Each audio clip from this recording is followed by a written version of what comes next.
the first book that I wrote, which I think I published in '96, I think it was '96, was Waking the Tiger. And at that time, when I started writing it, which was in 1990, 91, there was really almost nothing, if you can believe that, almost nothing written about trauma. And there was certainly nothing written about trauma from a body perspective.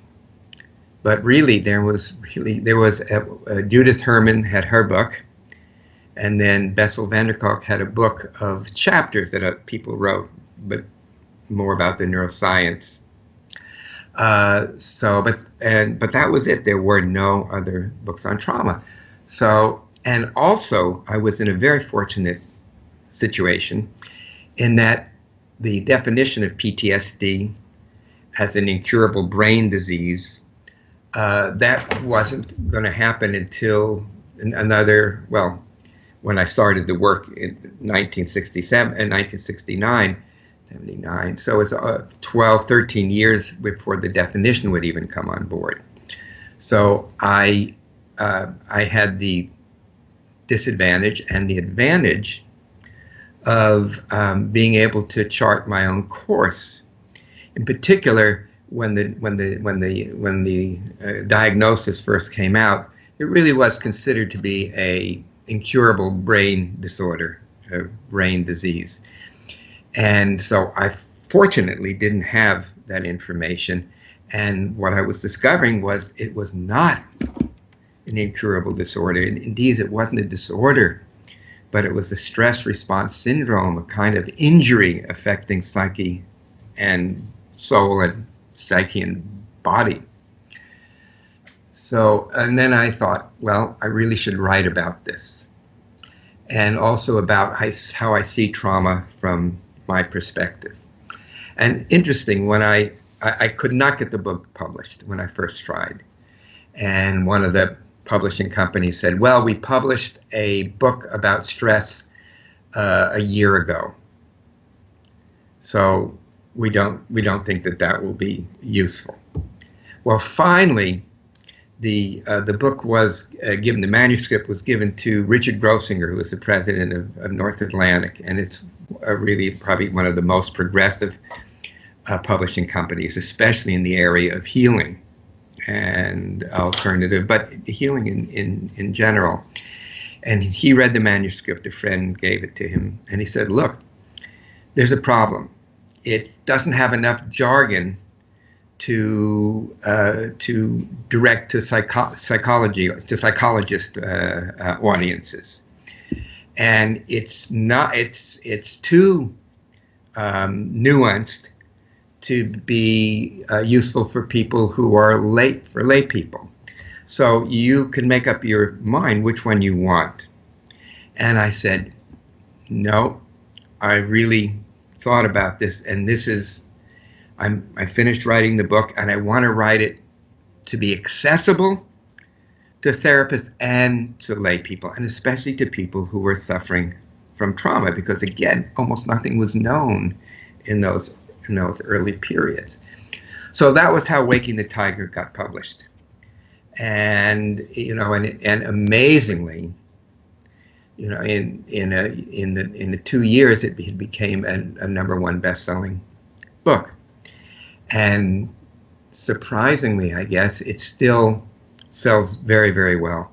Because I actually talked to them one time and said, I think I've written more sophisticated analysis, more depth discussion of trauma. Maybe it's time to take this off the shelves and just go with the later books. And he was a little bit horrified, and he said, well, have you read the book? And I said, well, probably not since I wrote it. He said, well, I suggest you read it. And I read it over, and I said, oh, yes, okay, I understand. Because it really puts the whole idea of trauma and how we can heal from trauma in a simple enough way, but also which didn't sacrifice some of the technical aspects and some of the science aspects.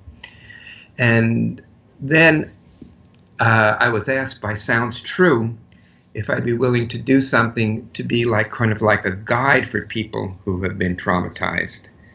And it was like a small book with a CD, and I agreed to do that and had a wonderful experience working with Sounds True. And that, I think the title of that is Healing Trauma, a Pioneering Program for Restoring the Wisdom of Your Body. So I wrote that, and then I wrote a couple of books. I had a little bit of an interval there on children who were traumatized. And the first book I wrote with my co-author Maggie Klein was called Trauma Through a Child's Eyes, The Ordinary Miracle of Healing. And it was a fairly big, thick book, and it was geared much more to professional and educators and medical people. And so we had originally wanted that to be also for broadly available for parents. So we decided that we would do another book, and this would be primarily for parents and school teachers and other people who have direct contact with the kids. And that was called Trauma Proofing Your Kids, A Parent's Guide for Instilling Confidence, Joy, and Resilience. And we had the idea that we wanted everybody to have this book because we knew it could really make a difference. And a number of the, responses even from the other book were supporting that. So we made it red. It's not a big book, it's about this book, that big, and not so thick. And it's red, and the same color red that Mao Zedong used for his red book, because we wanted everybody in the land to be carrying this book around. Well, it hasn't fully turned out that way, but a lot of people have gotten them and given them to their own children who have have grandchildren, their grandchildren. And the idea there was in the title, Trauma Proofing Your Kids, A Parent's Guide for Instilling Confidence, Joy, and Resilience. And I think about how the political situation here has devolved in the last while. And one of the things we wanted to do was to help parents help their children learn the tools, not just for transforming potentially traumatic experiences, which kids are exposed to all the time, medical procedures, surgeries, falls off bicycles, collisions with plate glass windows or glass doors. They often wind up in the emergency room or seem unconsolably crying.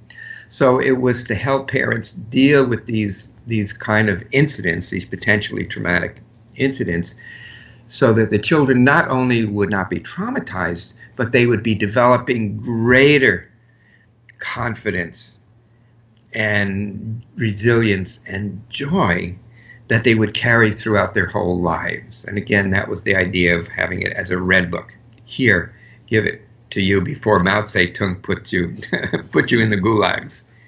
Excuse me. Okay, so then the next book was an in-depth book that I wanted to write about my discoveries over the past, at that time, 35 years. No, more than that, almost 40 years. And that was in an unspoken voice, how the body releases trauma and restores goodness. And this is the book that I felt that this was the legacy that I wanted to leave the world. Really an in-depth understanding of trauma, how to address trauma. And while it was written primarily for therapists, some of the biggest feedback that we get are for people who are not therapists.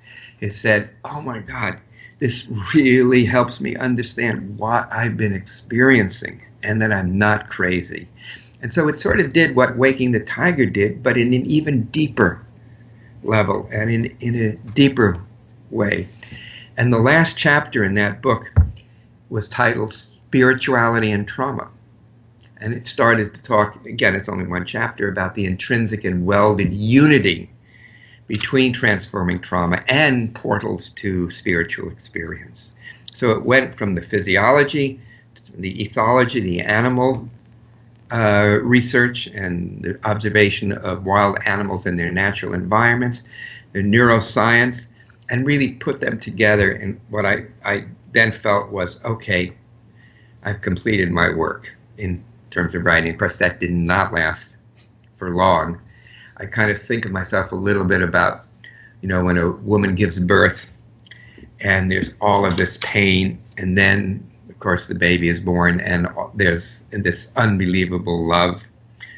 And, a few months later, after the mother first says, I'm never going to do this again, this is just too painful. And a few months later, they're thinking, sweetheart, I'm just thinking maybe about another child.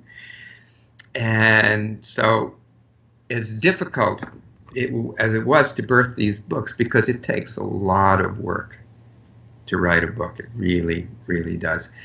And I'm not just saying like I'm, sacrificing everything, because it's an incredibly powerful challenge and meditation as well.